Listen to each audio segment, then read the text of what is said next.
북한이 한미 정상회담 팩트시트와 한미 안보협의회 공동성명이 나온 지 4일 만에 공식 반응을 내놨습니다. 대결적 기도를 공식화했다며 대응 조치도 취할 거라고 날을 세웠는데요.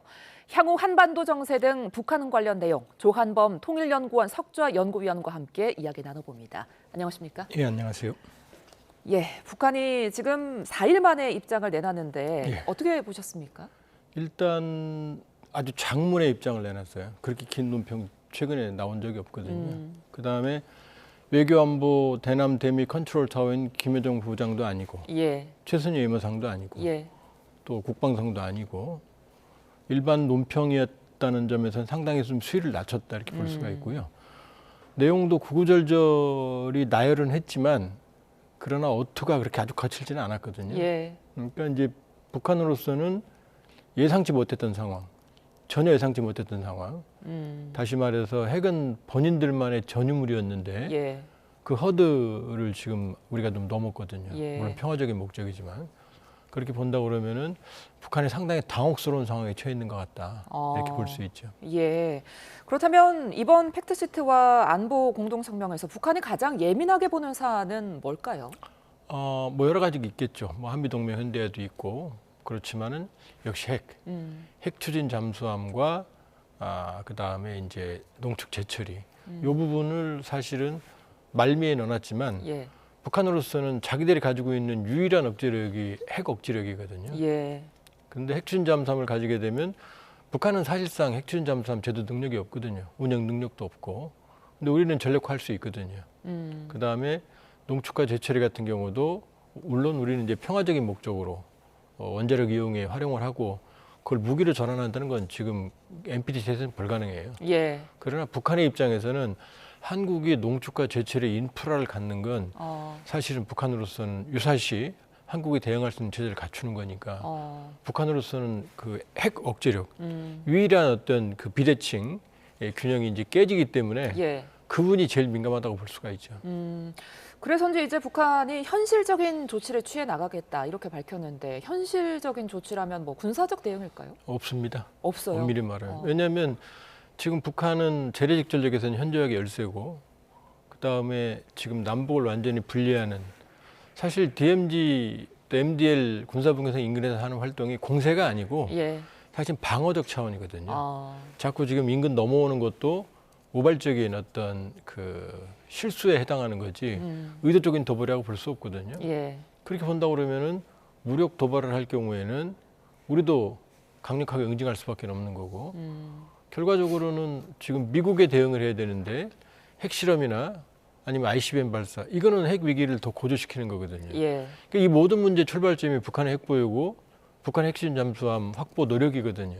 거기에 대한 맞대응이기 때문에 본인들로서는 현실적인 대응을 한다고 그러지만 할 수 있는 수단이 많지 않죠. 예. 자, 이런 상황 속에서 우리 군이 이제 처음으로 남북 군사 회담을 제안을 했습니다.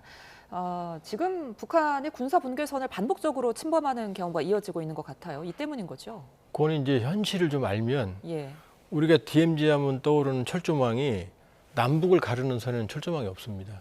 그러니까 MDL 군사분계선 남북 2km씩 후퇴한 지역에서 철조망이 있는 거지 예, 예. 군사 분계선상에는 가림막이 없어요.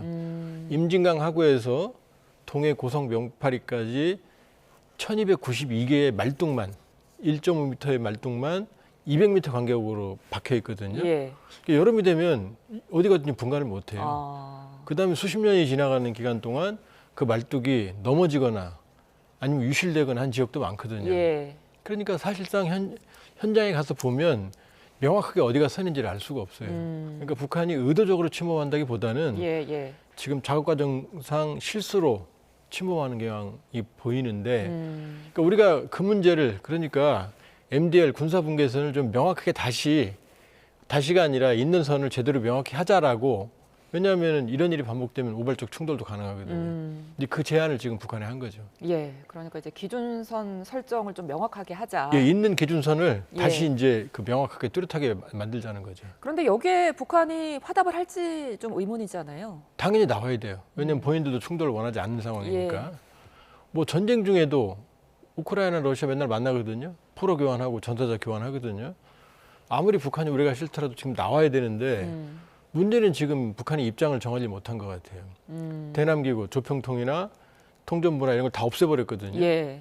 그러니까 김여정 부부장이 7월 28일 날 담화를 낼 때도 외무성 국장들하고 협의한 다음에 나왔다 그랬거든요. 예. 그러니까 외무성으로, 그러니까 국가 대 국가 관계로 우리를 취급하려고 하는 것 같은데 그런데 그 입장 정리가 창구가 지금 단일화되지 않은 것 같아요. 예. 그러니까 지난번에 남쪽으로 표류했던 북한 어민들을 송환할 때도 자기네 인민들 송환하는데도 답장을 안 했거든요. 예. 그래서 동해 NLL까지 가서 자력으로 항해해서 거긴 기다리고 있었거든요.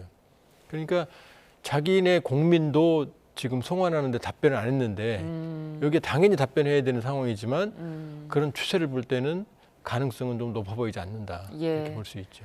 자, 그런가 하면 지금 미군 해군 참모총장이 우리나라 핵 추진 잠수함 건조를 두고 지금 역사적인 순간으로 평가를 했는데 이건 왜 그런 겁니까? 역사적이죠. 왜냐하면 지금 핵추진 잠수함 가진 나라가 미국, 영국, 프랑스, 중국, 러시아거든요. 예. 인도가 두 척을 가지고 있지만 러시아의 핵추진 잠수함을 임대에 쓰다가 예. 러시아의 전폭적인 기술 지원을 받아서 무려 30년 만에 확보를 했거든요. 호주는 2021년에 오커스 동맹을 맺어서 시작을 했는데 예. 아직 삽도 못 떴거든요. 예. 근데 한국의 핵추진 잠수함을 가지게 되면 지금 저기 나오는 대로 지금 우리가 지역 해군이 아니라 예. 이제 이 인도 태평양의 하나의 핵심적인 전력의 축을 형성을 하거든요. 그러니까 이 한반도 권역에서 전구에서의 어떤 해군이 이제 글로벌 해군으로 발전하는 거거든요. 그러니까 쉽게 말하면 우리 재래식 잠수함 전력은 세계 최고지만 러시아나 중국의 핵추진 잠수함은 못 따라가거든요. 보고도 못 따라가거든요. 속도 때문에. 예. 그런데 그동안 사실 동해나 뭐 서해는 좀 수심이 낮지만 남해 쪽을 중국이나 러시아 잠수함들이 마음대로 휘젓고 다녀도 우리가 보고도 못 쫓아갔거든요. 예. 근데 이제 우리가 핵추진 잠수함을 갖게 되면 이제 전략적 억지력이 되는 거죠. 그러니까 이거는 정말 획기적인 순간이고 또 하나는 지금 호주나 인도 같은 경우 어려움을 겪었지만 우리는 최고의 조선 기술을 가지고 있기 때문에 자력으로 단기간에 건조가 가능하거든요. 예. 그렇다 그러면 미국으로서는 어마어마한 인도 태평양에 보조 전력을 얻는 거고 우리는 자주국방에 한 발 더 나아가서는 거죠. 북한도 핵 추진 잠수함을 개발하고 있다는데 북한 기술 발전은 어디까지 왔을까요? 불가능하다고 보시면 됩니다. 아, 단적으로. 예. 왜냐하면 인도도 러시아 기술 지원으로 30년 걸렸는데 올 3월 달에 지금 만드는 거 보여줬거든요. 예. 그럼 보여주기지. 호주도 선진국이거든요. 2021년에 미국과 영국이 전폭적인 기술을 준다고 했는데도 지금 아직 첫 삽도 못 두고 있거든요. 예. 그리고 호주가 처음으로 자국산 핵추진 잠수함 확보 시기, 진수 시기가 2030년대 중반입니다. 예. 근데 북한의 기술력으로 된다? 안 되죠. 5천 톤급 구축함도 껍데기만 만들어서 진수할 때 자빠지는 그런 상황에서 예. 핵추진 잠수함을 북한이 만든다는 건 러시아가 기술 지원을 해도 예. 단기간에 어렵고요. 예. 진수시킨다 하더라도 정상적인 원항은 가능하지 않다고 볼 수 있어요. 예, 알겠습니다. 자, 그런 가운데 지금 러시아 매체가 북한군이 러시아 쿠르스크 전선에서 지뢰를 제거하는 모습을 공개를 했거든요. 왜 공개했을까요? 6월에 쇼이구 러시아 안보서기가 평양에 가서 김정은과 합의를 했거든요. 예. 전투공병 지뢰 제거 1,000명 이미 작업 중이고 5,000명은 이제 건설 여단 추가 이제 순차적으로 투입되고 있는데 근데 보면 좀 우스운 모습들이 많이 나오죠.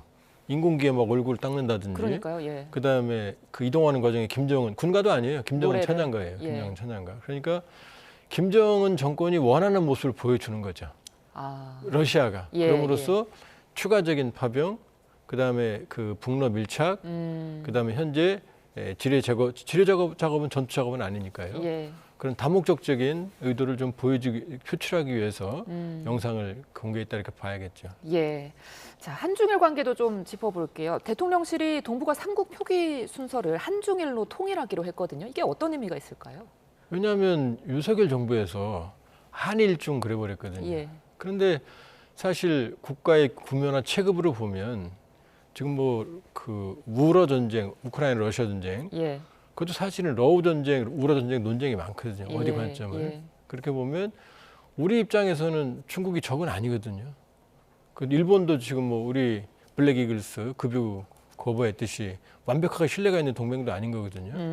그렇다면 국가 기준으로 보면 국력, 그다음에 중국은 지금 유엔 안보리 상임이사국이에요. 좋든 싫든. 예. 일본은 아니거든요. 그럼 거기에 맞으면 당연히 국제적인 그 관례상 중국이 먼저 나와야 되는 거죠. 친하 무슨 뭐 협중이냐 아니 이걸 떠나서 예. 일반적인 통례상 한중일이 맞죠. 근데 이제 이전 정부에서 가치 외교라고 해서 이제 일본을 더 앞세우는 그런 일을 했는데 그걸 정상화시켰다고 보면 되는 거죠. 이제 중국 CCTV도 환영 메시지를 내놨어요. 이에 대해. 앞으로 지금 근데 현재 중국과 일본의 갈등이 심상치 않잖아요. 이런 상황 속에서 앞으로 동북아 관계 어떻게 전망하세요? 다카이치 총리가 계산된 실수를 한 것 같아요. 계산된 실수. 왜냐하면 지금 다카이치 총리가 지지 기반이 취약하거든요. 예. 고이즈미 신지로나 하야시 이 관방장관보다. 그러니까 대중적인 지지도는 다카이치가 높아요. 근데 당내 지지도는 고이즈미가 높거든요. 그러니까 이제 대중적인 우경화하고 있는 일본 민족주의를 자극하기 위해서 의도적으로 시진핑 주석과의 회담에서도 또 이번에서도 의도적으로 집단적 자위권 대만. 근데 이거는 지금 시진핑 주석의 핵심 이익을 건드렸거든요. 예. 여긴 중국은 물러설 수가 없어요. 그럼 중화를 시켜야 되는데 다카이치 총리는 그 발언을 취소할 생각이 없다 그랬거든요. 그럼 거의 전면전으로 충돌할 거다 외교적으로. 이거는 사드 배치 때 한한령 수준을 훨씬 넘어설 거다. 예. 핵심 이익을 건드렸으니까. 그러니까 이 상황에서 우리 같은 경우는 우리 국익에 맞게 양국 간의 관계를 관리하면 되는 거죠. 예, 알겠습니다. 자, 동북아 관계 전망까지 지금까지 조한범 통일연구원 석좌 연구위원과 함께 짚어봤습니다. 고맙습니다.